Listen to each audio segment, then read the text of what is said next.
warahmatullahi wabarakatuh. Nama saya Corin Nisa. Di sini saya akan membagikan mengenai bagian-bagian bunga dan fungsinya. Bebas, saya di sini menggunakan bunga kembang sepatu, bisa menggunakan bunga mawar ataupun yang lainnya. Nah, yang pertama, adapun bagian-bagian dari bunga, yaitu mahkota. Nah, ini disebut mahkotanya. Jadi, mahkota ini berfungsi untuk menarik serangga dalam membantu proses penyerbukannya. Nah, yang ketiga ada benang sari. Ini yang disebut dengan benang sari. Jadi, benang sari ini berfungsi untuk sebagai alat kelamin jantan. Kemudian kelopak bunga. Nah, ini kelopak bunga. Jadi, kelopak bunga ini berfungsi untuk melindungi daerah mahkota bunga. Nah, kemudian dasar bunga. Ini yang disebut dasar bunga.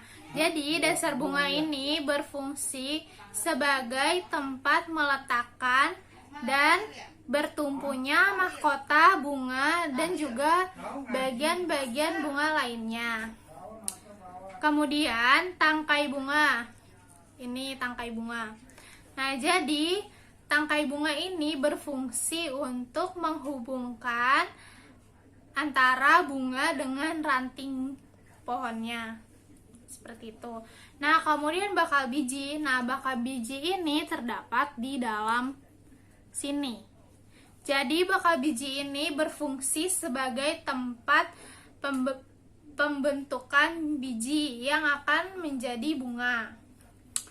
Selanjutnya, ada tangkai putik. Nah, ini yang disebut tangkai putik. Jadi, tangkai putik ini berfungsi sebagai untuk menyanggah kepala putik. Ini kepala putik ya. Nah, kemudian kepala putik ini juga berfungsi sebagai alat kelamin betina pada bunga tersebut. Nah, kemudian tangkai sari. Nah, tangkai sari ini berfungsi untuk menyanggah kepala sari. Jadi, kepala sari tersebut ini juga berfungsi sebagai penghasil dari serbuk sari. Seperti itu. Nah, jadi selanjutnya kita akan menganatomi ikan. Di sini alat dan bahan yang akan kita butuhkan. Yang pertama yaitu sarung tangan, kemudian ada pisau atau nanti juga bisa menggunakan gunting bedah. Kemudian ada pinset. Kemudian ada talenan dan selanjutnya ada ikan mas. Nah, jadi langkah awal yang akan kita lakukan yaitu membedah perut ikan. Nah, tetapi jangan terlalu dalam agar organ dalam ikan ini tidak rusak. Nah, kemudian ketika kita membelah perut ikan menggunakan gunting bedah ataupun pisau yang tajam itu untuk membuka perutnya. Nah, kemudian kita amati organ dalam yang ada pada tubuh ikan. Jadi, ini merupakan dari bagian tubuh ikan mas. Nah, ini ada bagian-bagian tubuhnya. Yang pertama yaitu kepala. Di sini ada tengkorak, ada mata, kemudian ada mulut dan juga ada rongga insang, ada sisik dan juga ada sirip. Nah, sirip ini terdiri dari bermacam-macam sirip. Yang pertama ini sirip dada. Yang pertama sirip dada yaitu sirip vektural. Kemudian ada sirip perut yaitu sirip pelvis.